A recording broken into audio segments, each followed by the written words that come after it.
करते हैं वर्ड, मतलब उसका हैंगओवर आएगा, हैंगओवर है ना, हैंगओवर जरूर यूज करते हैं।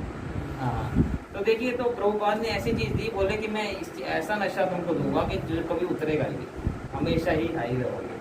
तो ऐसे सोच के वो लोग आए, बोलेगा अच्छा प्रभुपाद जी ऐसा नशा दे रहे हैं, क्या नशा दे रहे हैं। तो प्रभुपाद जी सीधा बस गए वहाँ से, फिर बॉस्टन से ट्रांसफर किए प्रभुपाद जी न्यूयॉर्क गए, है ना। न्यूयॉर्क में एक पार्क में बैठ के प्रभुपाद जी कीर्तन करना स्टार्ट कर दिया उस पार्क में। तो देखिए कितना ज़्यादा विश्वास था प्रभुपाद के ऊपर, कितनी ज़्यादा शक्ति थी, है ना। हम लोग कर सकते हैं क्या ऐसा? हम जाके न्यूयॉर्क में पार्क में बैठ के ऐसे कीर्तन करने लग जाएंगे, कुछ भी नहीं होगा, हम कर ही नहीं पाएंगे। हम थोड़ी देर करके चले जाएंगे, लोग भी मिलेंगे, क्या होगा, हमारे इंडिया से बाहर। तो प्रभुपाद जी करते रहे, हफ्ते में 3 दिन 2-2 घंटा लगातार वहाँ टॉम्किन स्क्वायर पार्क है वहाँ पे, वहाँ बैठ के ऐसे करते रहे कीर्तन। तो थोड़ा करके वहाँ पे जो हिप्पी लोग थे उनको लगा यार बड़ा अच्छा आ रहा है, तो कीर्तन सुन के बड़ा अच्छा लग रहा है, मन को शांति मिल रही है। तो वो लोग आगे ज्वाइन करे प्रभुपाद को, वो भी कीर्तन में नाचने लगे। ऐसे पहले ब्रह्मानंद महाराज जुड़े, उनसे उनके भाई हैं, 2 भाई थे, 2 भाई हैं, ब्रह्मानंद महाराज और गर्ग मुनि। वृंदावन कौन गया है? तो ब्रह्मानंद महाराज तो कुछ ही साल पहले शरीर छोड़े, और गर्ग मुनि उनके ब्रदर अभी भी हैं। तो फर्स्ट टाइम स्टार्टिंग में ऐसे श्याम सुंदर ऐसे 2-3 डिवोट जो हिप्पी थे वो प्रभुपाद से आकर्षित होकर एकदम जुड़ गए। तो प्रभुपाद ने फिर वो कहा डमरू ले आओ, वहाँ पर मृदंग तो होता नहीं था, तो उनको किसी को डमरू मिल गया, और वहाँ पर और जो भी होता था बजाने के लिए ऐसे कुछ भी था, ढोलकी डबली टाइप सी। तो आपने वीडियो देखी होगी, वो देखिए उस टाइम के प्रभुपाद पार्क में बैठते हैं और कीर्तन कर रहे हैं, तो रिकॉर्डेड है वो। हाँ, तो सभी क्यों दिखाई आपने वीडियो, वो हिप्पी पूरा नाच रहे हैं, एकदम घूम रहे हैं, ब्लैक एंड वाइट वीडियो है, और प्रभुपाद बीच में बैठ के कीर्तन कर रहे हैं।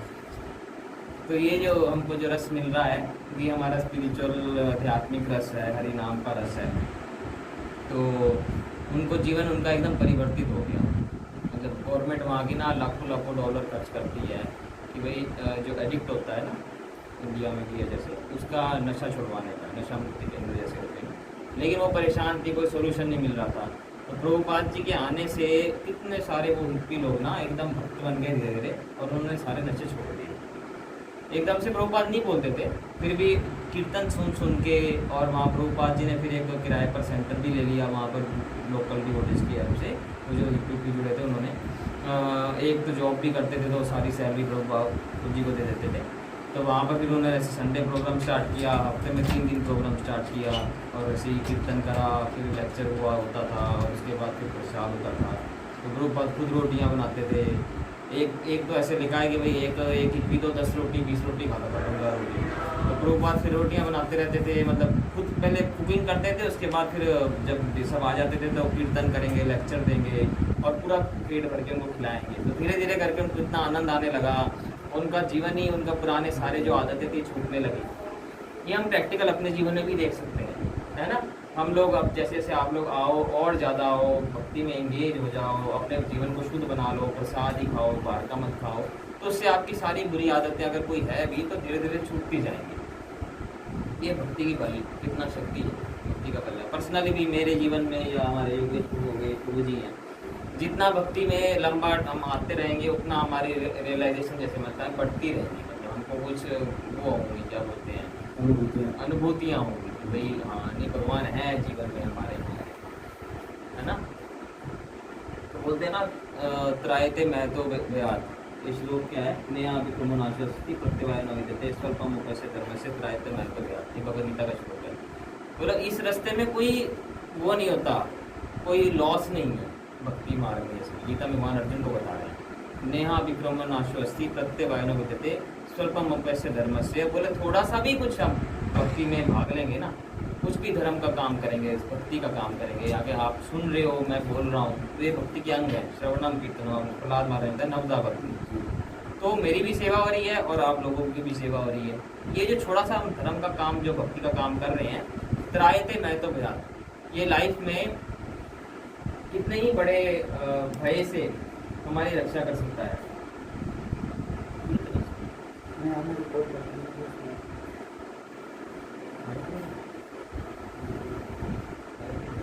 तो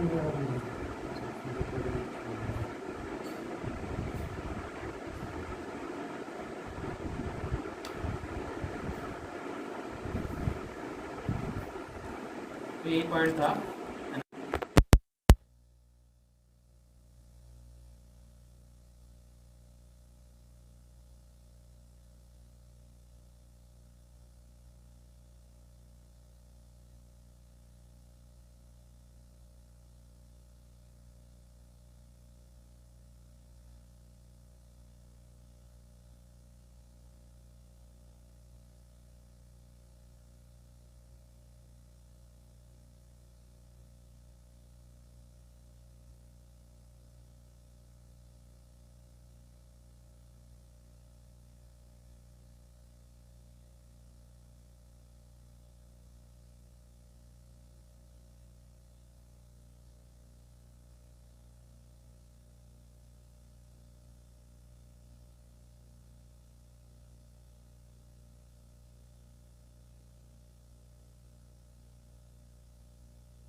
तो वहाँ पर एक यक्ष बैठा था। तो यक्ष बोला कि ठीक है युधिष्ठिर, तुम इन सबको मैं जिंदा कर दूंगा, लेकिन तुम मेरे प्रश्नों का उत्तर देना पड़ेगा। वो इंद्र देवता थे, परीक्षा लेने आए थे युधिष्ठिर महाराज की, है ना। उसके बाद हैं हाँ, वो आंसर दे नहीं पाए थे, ऐसे ही था, ऐसे ही था। हाँ, तो फिर एक क्वेश्चन ये था, बहुत सारे क्वेश्चन थे उसमें, का पंथा का सुखी, क्या रास्ता है, सुखी कौन है, और एक ये भी था कि भाई सबसे बड़ा डर क्या है, जीवन का सबसे बड़ा डर क्या है मनुष्य का। तो युधिष्ठिर महाराज ने बोला था कि सबसे बड़ा हमारा भय ये है कि भाई मैं मृत्यु के बाद किसी छोटी योनि में ना चले जाऊं। ये सबसे बड़ा हमारे को भय है, ये अंदर ही अंदर है हमारे। जब टाइम आएगा ना मृत्यु का, तब हमको ये ऐसे भावनाएं आ सकती हैं कि भाई मेरे को मनुष्य शरीर मिला है ना, ये बहुत इम्पोर्टेंट है ना।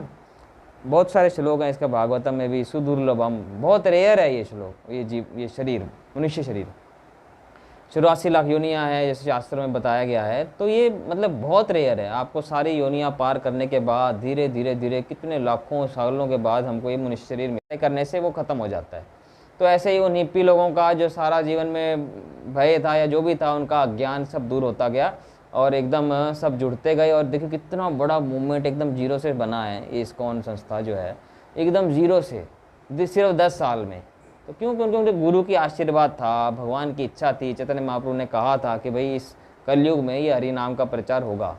पृथ्वी यद आदि नगर आदि ग्राम सर्वत्र प्रचार हुए मोरा नाम, ये हरे कृष्ण महामंत्र, है ना। तो क्या हुआ फिर, उस टाइम न्यूयॉर्क में सेंटर तो खुल गया, एक किराए पे लिया प्रभुपाद ने सेंटर। उसके बाद फिर वहाँ से उनके पास, प्रभुपाद के पास कोई सैन फ्रांसिस्को का आदमी भी जुड़ गया, मुकुंद। तो मुकुंद और मुकुंद प्रभु, मुकुंद और जानकी, तो वो सैन फ्रांसिस्को से थे। तो प्रभुपाद ने फिर उनको कहा कि वो कहते कि हम वापस जा रहे हैं, अपना सैन फ्रांसिस्को जाना पड़ेगा हमको। तो प्रभुपाद ने कहा ठीक है, तुम वहाँ पर जाकर भी यही भक्ति करो और लोगों को भी इनवाइट करो। तो ऐसे वो सैन फ्रांसिस्को में जाके सेंटर खोल लिए। तो वो सेंटर खोल लिए, उसके बाद सैन फ्रांसिस्को में भी चलने लग गया।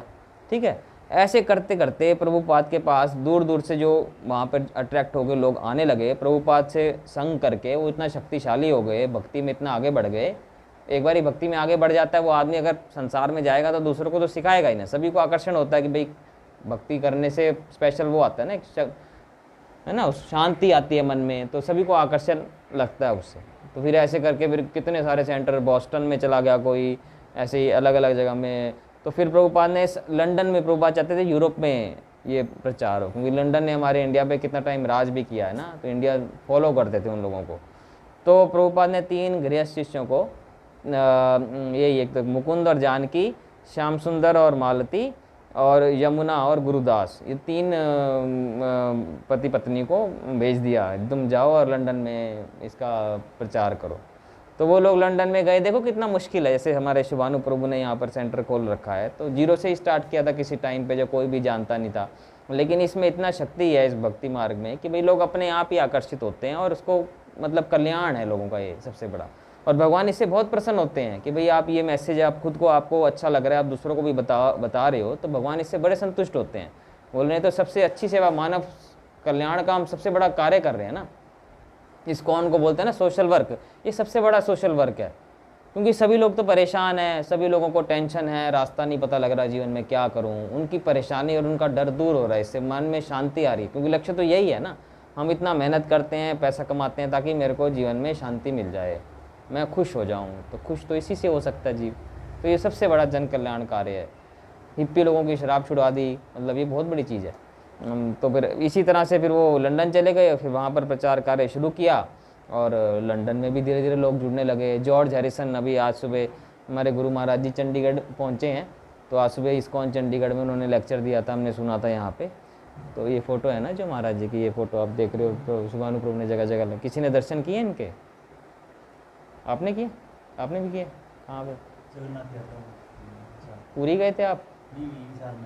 हाँ, 1 साल से आपने भी करे होंगे। हाँ, तो फिर ये क्या मैं पॉइंट बताने लगा था, तो इन्होंने बताई थी, कौन सी बात कहने लगा था मैं? जॉर्ज हैरिसन, हाँ जॉर्ज हैरिसन इन्होंने मेंशन किया था क्लास में। तो गुरु महाराज उस टाइम लंदन में जुड़े थे, 1970 में गुरु महाराज जुड़े, गुरु महाराज पढ़ाई करने गए थे। यहाँ से उन्होंने ऑलरेडी बीटेक कर ली थी, बीएससी कर ली थी, और वो बीटेक केमिकल इंजीनियरिंग करने के लिए लंदन गए थे उस टाइम 1970 में। तो वहाँ पर वो कॉलेज में थे, तो एक दिन ऐसे ही रोड पे चलते चलते उनको भक्त दिखे कीर्तन करते हुए। जैसे हम लोग अगर संकीर्तन करते हैं, नगर कीर्तन, कोई आदमी देखता है यार ये क्या कर रहे हैं, बड़ा अच्छा लग रहा है, तो ऐसे गुरु महाराज ने उनको देखा, भक्तों को देखा। फिर भक्तों को देखते ही उन भक्तों ने गुरु महाराज को इन्वाइट किया कि हमारा यहाँ सेंटर है, आ जाओ लंदन में, है ना। तो फिर गुरु महाराज चले गए। गुरु महाराज तो पहले से ही भक्त थे, कलकत्ता से हैं, तो पहले से ही भक्त थे, उनका फैमिली सारी डिवोटी फैमिली है। तो वहाँ पे लंदन में सेंटर में चले गए। तो वहाँ पर वो देख रहे हैं, गुरु महाराज अपनी रियलाइजेशन बताते हैं, उस टाइम की बताते हैं कि मैं वहाँ देख रहा था कि सारे लड़के और लड़कियाँ ना एक साथ रह रहे थे। तो गुरु महाराज को तो बड़ा अजीब लगा, भाई हिंदू कल्चर में तो ऐसा होता नहीं, हमारे इंडिया में तो ऐसा होता नहीं, मंदिर में तो बड़ा डिस्टेंस बना के रखते हैं।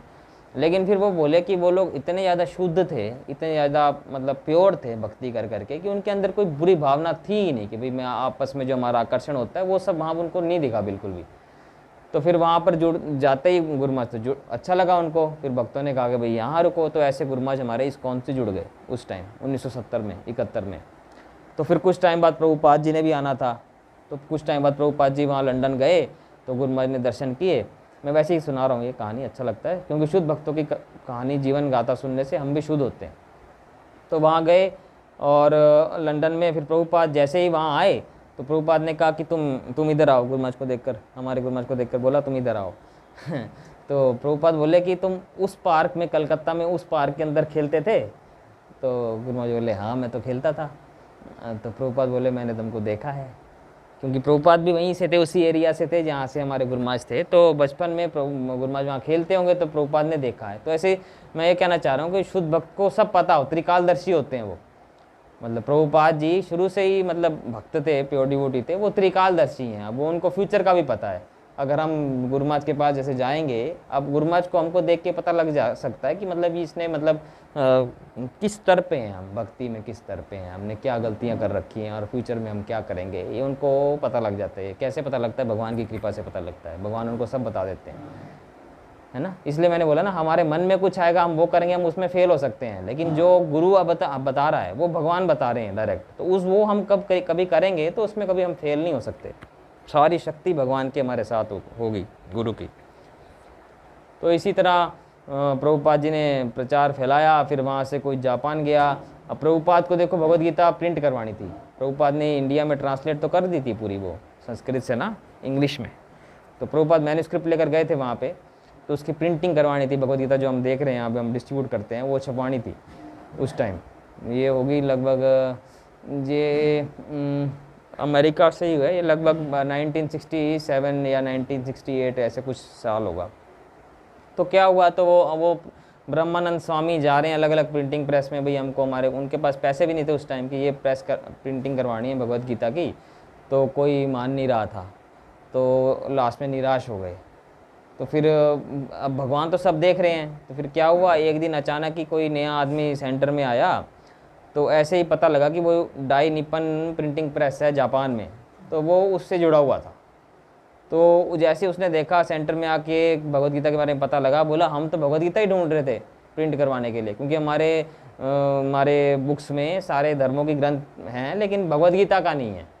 तो बड़ा खुश हो गया, तो उसी टाइम वो मान गया, और फिर वो प्रेस ने इस मैकमिलन पब्लिकेशंस, आप पुरानी भगवत गीता देखो तो उसमें मैकमिलन पब्लिकेशंस है, तो वो लंदन की है वो।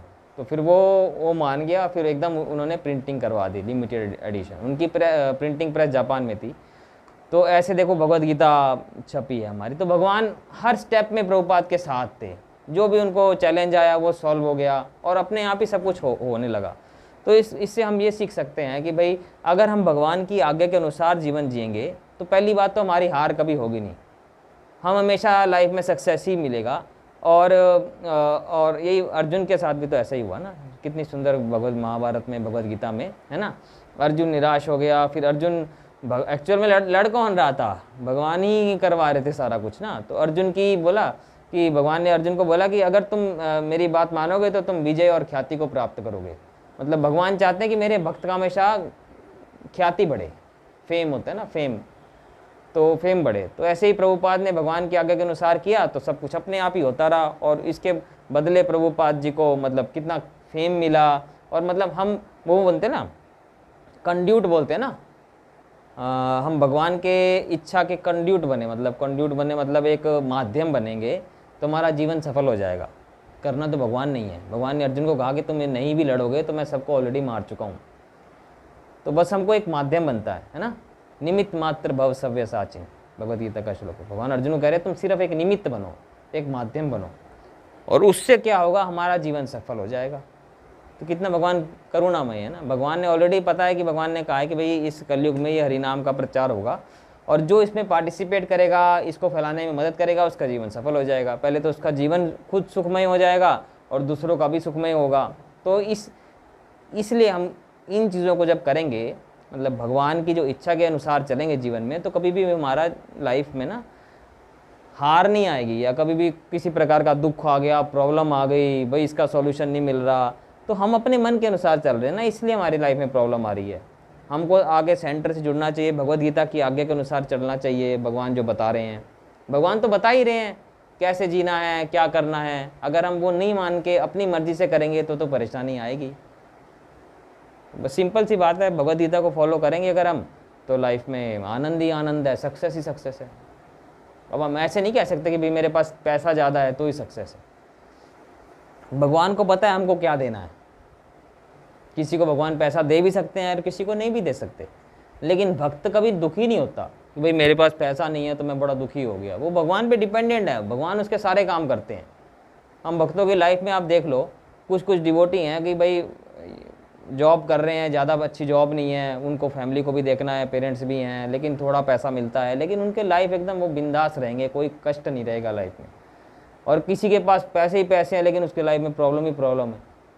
तो ये तो सोचने वाली बात है। ये इसीलिए हो रहा है क्योंकि वो भगवान पे डिपेंडेंट नहीं है, भगवान के अनुसार नहीं चल रहा।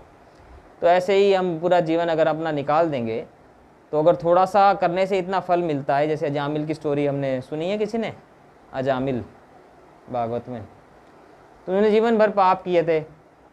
एक अपनी वाइफ को निकाल के किसी वैश्य को ले आया, उसके बाद गलत आदमी पड़ गया, फिर चोरी डकैती सब करा, मर्डर वगैरह सब करने के बाद लास्ट में क्या हुआ, बचपन में भक्ति करी थी, तो इस वजह से उसका 10वां जब बच्चा होने वाला था तो साधु संत उसके घर में आ गए।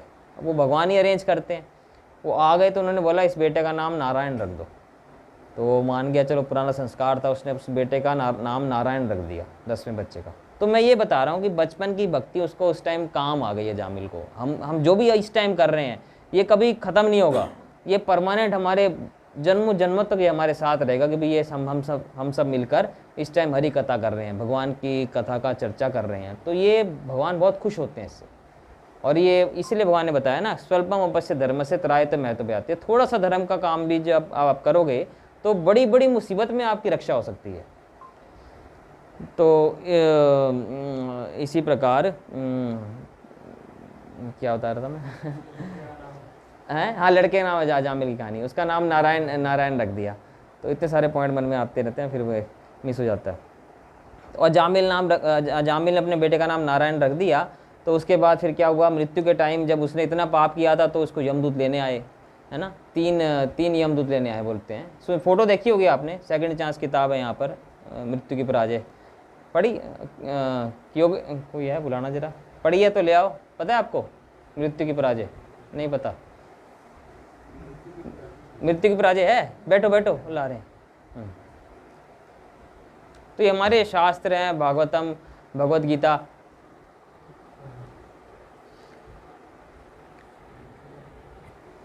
तो ये 5वें स्कंद में ये कथा आती है जामिल की।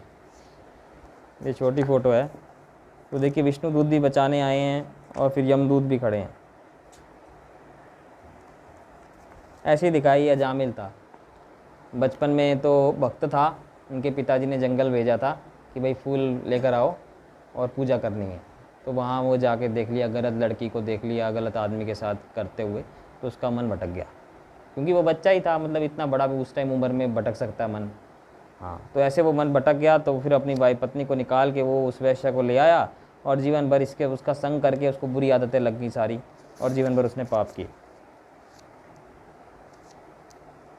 तो ऐसे ही हुआ। लास्ट में बहुत अच्छी किताब है, पढ़ सकते हैं हम। लास्ट में यमदूत लेने आए उनको, और फिर अचानक ही जब यमदूत आए वो डर गया, और उस डर के कारण उसने अपने बेटे को बुलाया, नारायण नारायण, ऐसे नारायण बोल रहा उसने जोर से, बेटे को बुलाया, भगवान को नहीं बुलाया।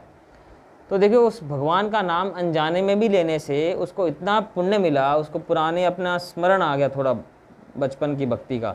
उसी टाइम उनको विष्णु दूत बचाने आ गए, भगवान के दूत बोले कि नहीं, तुम ये यमदूत इनको नहीं लेकर जा सकते, क्योंकि ये हमारे नारायण का भक्त है। देखिए कितनी बड़ी बात है। हम अगर थोड़ी सी भक्ति करेंगे तो हमको भगवान खुद रक्षा करेंगे, भगवान गीता में खुद बोले हैं। तो कितनी बड़ी बात है। हमने पता नहीं क्या क्या किया है पुराने जन्मों में, क्या क्या पाप करके आए हैं हम, किसको पता है। तो ऐसे भगवान ने अजामिल की रक्षा करी, बच गया अजामिल। विष्णु यमदूत तो उनसे बोले कि तुम क्यों रोक रहे हो, हमको तो यमराज ने भेजा है। यमराज भी महाजन है, भक्त हैं भगवान के। तो भाई यमराज का नीति के आगे तो कोई नहीं आ सकता, कर्मों का विधान है, तो अजामिल को नरक में जाना ही पड़ेगा। तो विष्णुदूत बोले कि नहीं, तुम सारा धर्म नहीं जानते हो। बोले ये हमारे नारायण का भक्त है, हमारे भगवान का भक्त है, तो इसके ऊपर तुम्हारा कोई अधिकार नहीं है। इसी प्रकार हमारे जीवन में भी हम जब भक्त बन जाते हैं, हम भगवान के आज्ञा के अनुसार चलते हैं, तो हम भगवान के अधिकार में आ जाते हैं। हमारे ऊपर फिर कर्मों का प्रभाव नहीं रहता। कर्म फल जो है ना, कर्माणि निर्दयन्ति किंतु जो भक्ति भाजम, जो हमारे कर्म फल है ना, वो जैसे एक बीज को जो ज़मीन में बोने से पौधा निकलता है ना, उस बीज को अगर किसी कढ़ाई में डाल के अगर उसको भून दोगे गैस पे, तो वो फिर ज़मीन में डालोगे तो उसका पौधा नहीं उगेगा। उगेगा क्या? खत्म है, ख़राब हो गया वो। वैसे ही कर्म फल के जो बीज होते हैं हमारे हृदय में है ना, वो भक्ति करने से भाजे जाते हैं, और फिर उस वजह से उसमें जो फल उसका आना था वो नहीं आता। तो ये भक्ति करने का प्रभाव है। भगवान की हम डायरेक्ट उसमें आ गए, कंट्रोल में। देवी शक्ति बोलते हैं ना इसको, हाँ, देवी प्रकृति। महात्मानस्तु माम पार्था देवी प्रकृति माश्रिता। एक होता है देवी प्रकृति, एक होता है भौतिक प्रकृति, दुर्गा देवी। दुर्गा जो है ना, वो भौतिक संसार की अधिष्ठात्री देवी है। उसको भगवान की बहिरंगा शक्ति हैं वो सब लोगों को त्रिताप देती हैं। उनका ड्यूटी है कि भाई जो भी भगवान का भक्त नहीं है उसको भगवान के पास जाने से रोकना, इसलिए। और पनिशमेंट भी देती हैं वो। दुर्गा का मतलब है किला। दुर्गा का मतलब है हमको वो किला में बांध के रखती हैं बद्ध जीवों को, इसलिए त्रिताप देती हैं। शिव जी के पास त्रिशूल होता है ना, त्रिशूल में त्रिताप, आदि देविक, आध्यात्मिक और आदि भौतिक क्लेश। इसके बारे में सुना होगा? बताओ। नहीं, वो तो 3 गुण हो गए, ये 3 क्लेश होता है। आदि देविक क्लेश, जैसे कभी ज़्यादा सर्दी आ गई, कभी गर्मी पड़ गई, बाढ़ आ गई, कभी सूखा पड़ गया, इसको बोलते हैं आदि देवी क्लेश। इससे हमको कष्ट होता है ना। जिसकी जगह बाढ़ आई है उससे पूछो जाके कितना प्रॉब्लम है, 20-20 दिन तक पानी निकलता नहीं घर में, बहुत प्रॉब्लम हो जाती है। आदि देवी क्लेश, आदि भौतिक क्लेश। भौतिक क्लेश क्या हो गए भाई, मैं तो स्कूटर पे सही जा रहा था, आगे किसी गाड़ी वाले ने टक्कर मार दी, ऐसा होता है ना। इसको बोलते हैं भौतिक क्लेश। मैं बैठा हूँ आराम से और मच्छर मेरे को काटी जा रहे हैं, मतलब जो दूसरे जीव आत्माओं से हमको मिलते हैं। कोई भी आदमी आपको लड़ाई करने आ गया, कोई शराब भी लड़ने आ गया, तो इसको बोलते हैं आदि भौतिक क्लेश। फिर हो गया आध्यात्मिक क्लेश। आध्यात्मिक क्लेश हो गया, सबसे बड़ा क्लेश वही है हमारे मन से और हमारे शरीर से। मैं बीमार हो गया, मन में डिप्रेशन हो गया किसी को, भाई मेरे पिताजी गुजर गए, कोई गुजर गया, कुछ हो गया कब, तो वो उसको वो हो जाता है, डिप्रेशन टाइप सा हो जाता है ना, ये मानसिक क्लेश है। तो ये क्लेश दुर्गा देवी ये क्लेश कंट्रोल करती हैं, तो वो देती हैं ताकि हम शुद्ध हो सकें। मतलब उनका बोलते हैं ना जेलर का काम दुर्गा देवी करती हैं। तो मतलब एक थैंकलेस जॉब है, मतलब वो कष्ट तो देती हैं हम लोगों को, लेकिन इसलिए देती हैं ताकि हम शुद्ध हो जाएं और हम भगवान के शुद्ध भक्त बन जाएं। दुर्गा देवी भगवान की शक्ति हैं और वो इस संसार की शक्ति हैं। तो फिर वो हमको बोलते हैं ना धन संपत्ति चाहिए तो दुर्गा देवी की पूजा करो, शिव जी की पूजा करो। तो वो इसलिए इस संसार के अधिष्ठात्री है दुर्गा देवी, भौतिक जगत की। तो सारे जो मटेरियल लाइफ के सुख है ना उनके कंट्रोल में है, इसलिए दुर्गा देवी की पूजा करने से हम बोलते हैं धनवान हो जाता है आदमी। अगर आप लोगों ने सुना हो, घर वाले बोलते हैं शिव जी की पूजा करने से। लेकिन इसका मतलब ये नहीं है कि वो हमारे लिए भलाई के लिए ही होगा। ज़्यादा धन आने से आदमी पागल भी हो जाता है और भगवान से दूर भी जा सकता है। भगवान कृष्ण, अगर हम उनके शरण में जाके हम मांगे भगवान धन दे दो धन दे दो, तो जरूरी नहीं है भगवान देंगे। दुर्गा देवी तो लोग ऐसे में, आप पता नहीं विश्वास करते हो कि नहीं करते घरों में सुना होगा आपने, माता पिता तो करते ही हैं, वो लोग तो दे भी सकते हैं लेकिन भगवान नहीं देते। भस्मासुर की कहानी है ना, जैसे भस्मासुर शिव जी से मांगने आया है, हे शिव जी मैं जिसके भी सिर पे हाथ रखूँ वो भस्म हो जाए। कहानी बड़ी फेमस है। तो शिव जी ने कहा तथास्तु। शिव जी आशुतोष बड़ी जल्दी खुश हो जाते हैं, ठीक है ले लो। तो फिर वो जैसे ही उसको मिला, उसके मन में तो चोर था भस्मासुर के, बोला ये तो इनकी पार्वती देवी तो बड़ी सुंदर है, मैं तो शिव जी को भस्म करूँगा और फिर आनंद मनाऊँगा, ऐसे उसका मन में था। तो शिव बोला कि मैं सबसे पहले ट्राई करना चाहता हूँ आपके सिर पे हाथ रख के। शिव जी भागने लगे, अरे यार ये क्या हो गया, भस्मासुर पीछे पीछे भाग रहे हैं, शिव जी भाग रहे हैं, ऐसी कहानी है। तो पूरे यूनिवर्स में ऐसे भाग रहे हैं शिव जी, फिर लास्ट में शिव जी भगवान विष्णु के पास जाते हैं, ऐसे कथा है, मतलब इसका एंजॉय करो। तो विष्णु जी कहते चलो कोई टेंशन ना लो, मैं ऐसे ठीक करता हूँ। तो विष्णु जी एक बच्चे के रूप में आए, ब्राह्मण, छोटा बच्चा ब्राह्मण के रूप में आया, वो भस्मासुर के पास आया, बोले आप किस पे विश्वास कर रहे हो, ये राख लगा के आदमी बैठा हुआ है, स्केलेटन की माला पा रखी है इन्होंने, सांप लटक रहे हैं गले में, आपने इनकी बात पे विश्वास कैसे कर लिया कि भैया आप हाथ रखोगे तो भस्म हो जाएगा, ये तो झूठ बोल रहे हैं, गलत बोल रहे हैं तो भगवान बोल रहे हैं गीता में मत्ता स्मृति ज्ञानम अपोनम च, हमारी जो बुद्धि जो हमको मिल रही है ना वो भगवान ही दे रहे हैं, जो हम भूल भी जाते हैं कभी कभी वो भी भगवान ही दे कर रहे हैं। तो भगवान ने उसकी मति कर दी भ्रष्ट भस्मासुर की, वो बातों में आ गया, बोले ये तो ठीक ही कह रहा है बच्चा यार, ये इसने राख मल रखी है, कुछ तो इसके पास है नहीं, ऐसे ही बैठा है बेल के पेड़ के नीचे, सांप भी लटका रखे हैं, तो इसने वर दे दिया तो जरूर ऐसे ही कुछ नहीं होता इससे। तो मैं वो कहता बच्चा चलो अपने सिर पे हाथ रख के देखो कुछ भी नहीं होगा। तो उसने सीधा अपने सिर पे हाथ रखा और भस्मासुर भस्म हो गया, खुद ही भस्म हो गया सुनिए कहानी है। तो ऐसे ही इंजॉयमेंट के लिए मैं बता रहा हूँ, ऐसे भगवान सबको हर वर नहीं देते हैं, भगवान कृष्ण हमको वही देंगे जो हमारी भक्ति के लिए एक्चुअल में अच्छा होगा। तो भक्त इसको टॉलरेट करता है और धीरे धीरे मतलब कोई कमी नहीं आती लाइफ में, लेकिन भगवान हमारा ऐसे हर पल पल पे हमको गाइड करते हैं, हमारे जीवन में एकदम राइट डायरेक्शन में लेकर जाते हैं। तो ऐसे ही बताया कि परमात्मा, अगर हम सच्चे दिल से भक्ति करने का प्रयास करेंगे तो हमारे दिल में परमात्मा हमको देख रहे हैं। तो वो क्या करेंगे, वो हमको सही टाइम आने पर एक उचित व्यक्ति के पास मिलवाएंगे जिसको गुरु बोलते हैं, जो कि हमारा जीवन में गाइड बन सकता है हमारे श्रद्धा के अनुसार, हमारे सरेंडर के अनुसार। तो पहले मैं वैसे ही बता रहा हूँ कि गुरु क्यों बनाना चाहिए, गुरु कौन होता है। गुरु पहली बात तो भगवद गीता हमारे सबसे पहला गुरु है। हम तो अज्ञान में जन्मे हैं, हमारा जन्म तो अज्ञान में हुआ है, तो बोलते ना संस्कार, जन्म से हम सब शूद्र होते हैं, ऐसे श्लोक है, लेकिन संस्कारात भवेद विजा, संस्कारों से ही हम ब्राह्मण बनते हैं, ऐसे बोलते हैं। जन्म से कोई ब्राह्मण या जन्म से कोई शूद्र नहीं होता। अभी कलयुग में सभी फॉलन शूद्र ऐसे बोलते हैं शास्त्रों में। संस्कार, संस्कारों से हम ब्राह्मण बन सकते हैं, ब्राह्मण हम बन सकते हैं अपने क्वालिटीज़ अर्जित करके। ऐसे नहीं है कि स्टैंप लग गया भाई मैं फलाना नाम से हूँ, मैं फलाना घर से हूँ, फलाना, उससे उसका कोई मतलब नहीं है कलयुग में। इसी तो प्रभुपाद ने देखो इन सबको, हिप्पीज को, विदेशियों को, अंग्रेजों को, जिनको ने पहले कितने चारों नियम तोड़े होंगे, वो एकदम प्योर ब्राह्मण से भी ऊंचे बन गए, वैष्णव बन गए। तो ये भक्ति का बल है, तो भक्ति करने का। तो ऐसे गुरु ऐसे ही करते हैं। गुरु हमारे जीवन में हमको गाइड करते हैं, जैसे इन लोगों के सबके गुरु होंगे जो प्रॉपरली गाइड करते हैं कि भाई हर प्रॉब्लम में लाइफ में कैसे करना है, भक्ति कैसे करनी है। और हम जब उन गुरु की सेवा करते हैं तो हमको भगवान की कृपा मिलती है। जैसे अर्जुन ने भगवान कृष्ण की मानी, प्रभुपाद ने अपने गुरु जी की मानी, और वो फिर उनका जीवन हमेशा मतलब भगवान की मतलब जो खुश हो गए तो हमारा जीवन सफल हो गया, हम भगवान के धाम भी जाएंगे और मतलब हमारे लाइफ में सारी प्रॉब्लम वगैरह ख़त्म है। तो एक श्लोक हम पढ़ लेते हैं भगवद गीता का, इसी से रिलेटेड पढ़ते हैं, यही निकाला था मैंने ना। किसी का कोई प्रश्न अभी तक या कुछ पूछना चाहता है?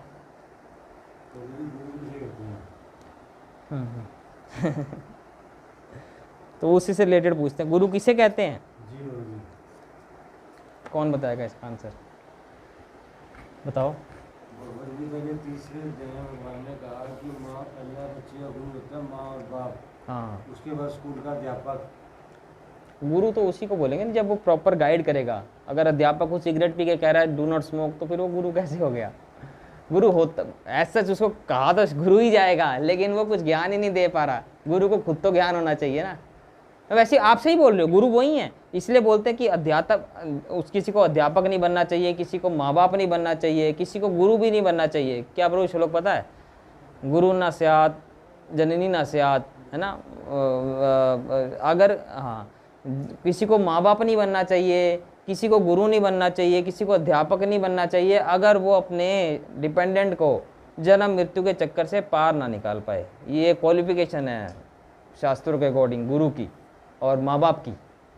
माता पिता को अगर खुद ही नहीं पता होगा कि इस बंधन से कैसे बाहर निकलना है, ये तो दलदल है ना, हम फंसे हुए हैं इसमें, कभी भी मुक्ति नहीं हो पाते। एक प्रॉब्लम, दूसरी प्रॉब्लम, तीसरी प्रॉब्लम, एक जिम्मेवारी, दूसरी जिम्मेवारी, तीसरी जिम्मेवारी, ऐसे करते करते करते बुढ़ापा आ जाता है, तब भी टेंशन है, भाई मेरे बच्चे सेटल नहीं हुए, मेरे पास इतना बैंक बैलेंस है, उसी की टेंशन है, किसी संभालूं, ऐसे पैसे जीवन भर पैसे कमाए हैं, वो किसी ना किसी टेंशन में इस संसार रूपी दलदल में फंसा रह जाता है। उसकी आसक्ति कभी भगवान में हो ही नहीं पाती। चाणक्य पंडित ने कहा है ना, वृद्धस्तावत चिंता भगना, बालस्तावत क्रीड़ा सकता, तरुणस्तावत तरुणी रखता, वृद्धस्तावत चिंता मगना। चाणक्य पंडित ने कहा है, बोले बालस्तावत चिंता क्रीड़ा सकता, जो बालक होता है ना उसका जीवन खेल में चला जाता है, बच्चे खेलने में मज़ा लेते हैं, बेट क्रिकेट खेल लो, कुछ खेल लो। तरुणस्तावत तरुणी रखता, जैसे हम जवान होते हैं तो एक लड़का का लड़की में मन लग जाता है, लड़की का लड़के में मन लग जाता है। और वृद्धस्तावत चिंता मगना, और जब बुढ़ापा होता है तो हमको चिंताएं लग जाती हैं कि मेरे धन है, मेरे बेटे का क्या होगा, फलाना ढिमका, मेरी पत्नी का क्या होगा, मेरे घर का क्या होगा। फिर उसके बाद जब वो हॉस्पिटल में होता है तो डॉक्टर को बोलता है कि ये डॉक्टर मेरे सारी प्रॉपर्टी ले लो, लेकिन मेरे को थोड़ा और टाइम दे दो जीवित रहने के लिए। सोचो, ये ऐसे मजबूर हालत हो जाती है आदमी की, और डॉक्टर भी लूटने के लिए तैयार हैं। तो आजकल तो बिल ऐसे बनते हैं, एक बार किसी बड़े हॉस्पिटल में चले जाओ, बस पर डे अगर आईसीयू में हो तो लाखों लाखों रुपए का बिल बनता है। तो बुरी हालत है एकदम। तो ऐसी स्थिति में आदमी कहीं का नहीं रह जाता। तो इसी से बचने के लिए आपको गुरु की शरण में जाना चाहिए, जो हमको मार्गदर्शन देगा। जैसे ये लोग खुश हैं, हम भी तो चाहते हैं खुश होना, संसार में तो कोई सोल्यूशन मिल नहीं रहा, आप लोगों को अच्छा लग रहा है, ये बड़ी इंटेलिजेंस की बात है। और ऐसा नहीं है कि आप एक बार भक्ति में आ गए तो आप सोसाइटी में आपका नाम खराब हो जाएगा, ऐसा कुछ भी नहीं होगा। भगवान आपको सब कुछ देंगे। कितने कितने सक्सेसफुल आदमी हैं जो कि भगवान के भक्त हैं। एक्चुअल में जो भगवान का भक्त है वही सक्सेसफुल बनता है, मटेरियल वर्ल्ड में भी एग्जाम्पल सेट करता है वो सोसाइटी में। हमारे यहाँ पर फोर्ड कंपनी के मालिक हैं जो अमरीश फोर्ड, वैसे एग्जांपल दे रहा हूँ, बहुत सारे एग्जांपल हैं। वो प्रभुपाद से मिले थे अमेरिका में ही, तो उनको बहुत अच्छा लगा, वो प्रभुपाद से दीक्षा लिए, उनके शिष्य बन गए। तो इतने बड़ी कंपनी के मालिक भी प्रभुपाद के शिष्य बने। अब वो प्रभुपाद ने उनको बोला कि मायापुर में जो टेम्पल बन रहा है, दुनिया का सबसे बड़ा टेम्पल बन रहा है ना, देखो मायापुर गए हो, कौन गया है मायापुर? आप गए हो? तो वहाँ पे वर्ल्ड का सबसे बड़ा टेम्पल बन रहा है, प्लेनेटेरियम। तो उसका आधा स्पॉन्सर उन्होंने ही किया है, उन फोर्ड कंपनी के माया, अमरीश फोर्ड नाम है उनका। कितना 5,000 करोड़ रुपए ऐसा कुछ, खैर जो भी है। तो भगवान सक्सेस भी देंगे हम अगर हम सही रास्ते पे आ जाते हैं भगवत गीता के अनुसार। मटेरियल लाइफ में भी हम सक्सेसफुल रहेंगे और स्पिरिचुअल लाइफ में भी सक्सेसफुल रहेंगे। पहले जो राजा महाराजा होते थे इंडिया के, चक्रवर्ती सम्राट, पंच पांडव हो गए, अनलिमिटेड, उनकी गिनती नहीं है। भागवतम में आप देखो, पृथु महाराज हो गए, भरत महाराज हो गए, ध्रुव महाराज हो गए, सभी एक्सीलेंट मतलब भक्त थे, भगवान के भक्त थे। राम जी तो भगवान ही हैं, लेकिन उनके बोले ना राम राज्य बनाने के लिए, तो वो जो क्वालिफाइड होता है भगवान उसी को पोस्ट भी देते हैं। तो हमारा भक्त जो होता है मटेरियल लेवल में भी सक्सेसफुल होता है और वो उससे अटैच्ड नहीं होता। अटैच तो डिपेंडेंट तो वो हमेशा भगवान पे ही होता है। तो मतलब वो सोसाइटी में भी उसका नाम होता है और वो भक्ति जीवन में भी आगे बढ़ता रहता है और अंत में खुश रहते हुए भगवान के धाम जा सकता है, जो कि हमारी एक्चुअल गोल है, जो कि गीता में भगवान ने कहा है, न तद भासते सूर्य शशांको न पावका। जो साइकिल है ना, जन्म मृत्यु जन्म मृत्यु जन्म मृत्यु, इसको रोकना है। तो इसी प्रकार वो हो सकता है। हम तो देखते ही हैं, अपना हमारा माइंड कंट्रोल है अगर, तो हम तो खुश ही हो गए ना। जो डिवोटी है उसका माइंड कंट्रोल है, वो खुश है। और जिस बंदे का माइंड कंट्रोल नहीं है, जो भक्ति नहीं कर पा रहा है, नहीं करना चाहता है, वो बेचारा तमोगुण में जाने के चांसेस है। हमारे साथ भी ऐसा ही है। हम सेंटर में ना जाए, मंगल आरती ना जाएं, जप ना करें, तो फिर मन करेगा यार सोते ही रहो, सोते ही रहो, है ना। एक बार आदत छूट गई मंगल आरती उठने की, तो फिर मन करेगा सुबह सोते ही रहो। तो ये हमारे तो बुरी आदतें तो बोलने सीखने में टाइम नहीं लगती, वो तो ऑटोमेटिक ही हमारे अंदर हैं। इसी वजह से हम इस दुनिया में हैं, रजोगुण और तमोगुण। तो उससे पार करने के लिए हमको रेगुलर ट्रेनिंग चाहिए। जैसे आप यहाँ आए हो वैसे रेगुलर आओ, भक्तों का संग करो, मंगल आरती आओ, कीर्तन करो, जप करो। इससे क्या होगा ना, हमारी को ट्रेनिंग मिलेगी और हम जो तमोगुण और रजोगुण को पार कर लेंगे, है ना। आलस जो है, निद्रा है या गुस्सा है, और धीरे धीरे मन हमारा शांत रहेगा, इसको बोलते सत्वगुण। और जब आदमी शांत हो जाता है तब वो खुश रहता है, क्योंकि उसको कोई टेंशन बची ही नहीं है। उसको बोलते सत्वगुण, बोलते हैं इसको, सत्वगुण का आनंद सुख। तो उस स्थिति में हम भक्ति में और आगे प्रोग्रेस कर सकते हैं। फिर गुरु की शरण में जाएंगे तो गुरु की आज्ञा पालन करेंगे, तो हम ऐसे प्रोग्रेस करते ही जाएंगे। और एक बारी गुरु की शरण में जाने के बाद गुरु जिम्मेवारी भी ले लेते हैं कि भाई गुरु, एक बारी दीक्षा का मतलब ये होता है, शिष्य तो आत्मसमर्पण कर देता है और गुरु जिम्मेवारी ले लेता है कि भाई मैं इस जीवात्मा को इस भौतिक संसार से पार निकालूंगा। क्योंकि मैंने बोला ना, गुरु न स्यात् जननी न स्यात्, ये श्लोक है कि गुरु तब तक नहीं बनना चाहिए जब तक आप अपने शिष्य को भवसागर से पार ना निकाल सको। तो आपने यही है। तो मैं एक श्लोक पढ़ लेते हैं थोड़ा सा, है ना। प्रभु आपकी चल रही है, कितना टाइम हमारे पास है? अच्छा ठीक है। तो 4.34 श्लोक नंबर किसको पता है? बताओ, सुना।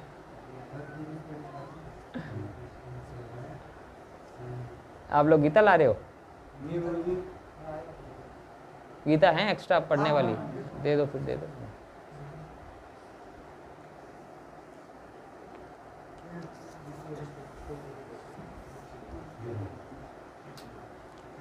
ठीक लग रहा है।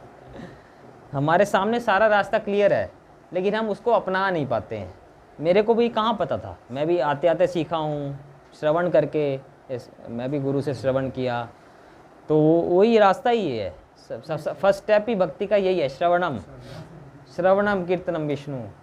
एक बारी सुन लो, सीख लो, फिर दूसरों को भी बताओ। भक्ति कितनी इजी है। अपना रोज 1 घंटा यहाँ पर आए, इकट्ठा मिलकर भगवद गीता पढ़ी, तो इससे हमारा भक्ति यही बढ़ती जाएगी। सुनना सबसे बड़ा है। 4.34 ये प्रभु जी को भी दो।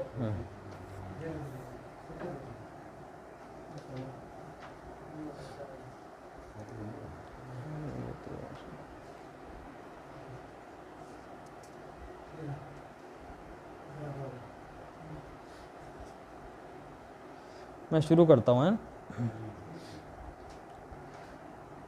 तद्विद्धि प्रणिपातेन परिप्रश्नेन सेवया उपदेक्षन्ति ते ज्ञानम ज्ञानिना तत्वदर्शिना। पीछे पीछे बोलिए। तद्विद्धि प्रणिपातेन परिप्रश्नेन सेवया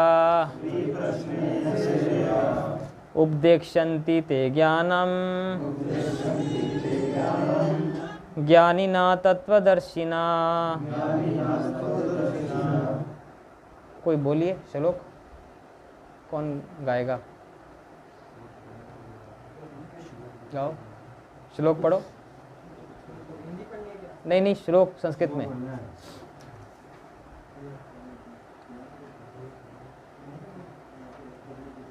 पढ़ेंगे, पढ़िए। तद्विद् प्रणिपातेन परिप्रश्नेन सेवया उपदीक्षन्ति ते ज्ञानं ज्ञानिनस्तत्त्वदर्शिनः। जी जी, बहुत बढ़िया। और कौन पढ़ेगा? पढ़िए, कोई पढ़िए। संस्कृत बोलना चाहिए, भगवान की वाणी है ना, इसको बोलने से मन पवित्र होगा, शुद्ध होगा।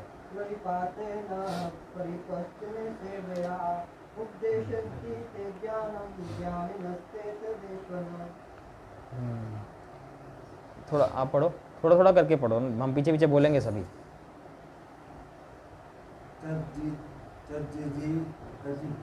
हाँ सभी बोलिए। तद्विद्धि प्रणिपातेन परिप्रश्नेन सेवया उपदेक्षन्ति ते ज्ञानम् ज्ञानिना तत्वदर्शिना। बोलिए बोलिए।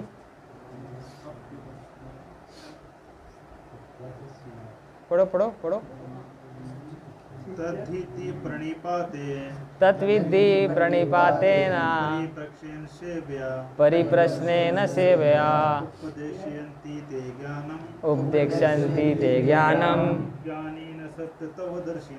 ज्ञानिना तत्वदर्शिना।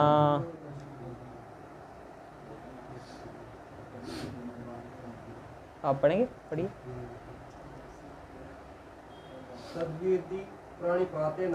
तद्विद्धि प्रणिपातेन परिप्रश्नेन सेवया उपदेक्षन्ति ते ज्ञानम् ज्ञानिना तत्वदर्शिना। पढ़ो। तद्विद्धि प्रणिपातेन परिप्रश्नेन सेवया उपदेक्षन्ति ते ज्ञानम्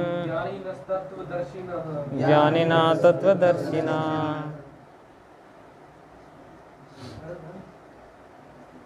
सभी पढ़ेंगे।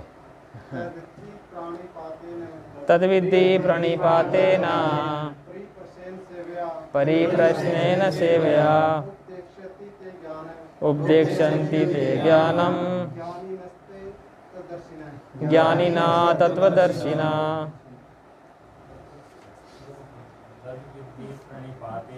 तद्विद्धि प्रणिपातेन परिप्रश्नेन सेवया उपदेक्षन्ति ते ज्ञानम्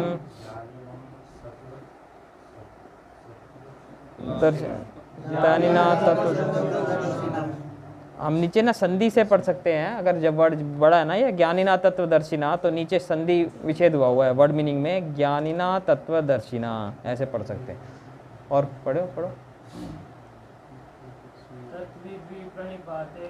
तद्विद्धि प्रणिपातेन परिप्रश्नेन सेवया उपदेक्षन्ति ते ज्ञानम् ज्ञानिना तत्वदर्शिना। तद्विद्धि प्रणिपातेन परिप्रश्नेन सेवया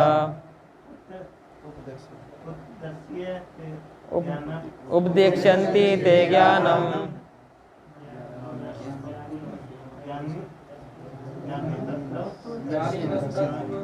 ज्ञानिना तत्वदर्शिना।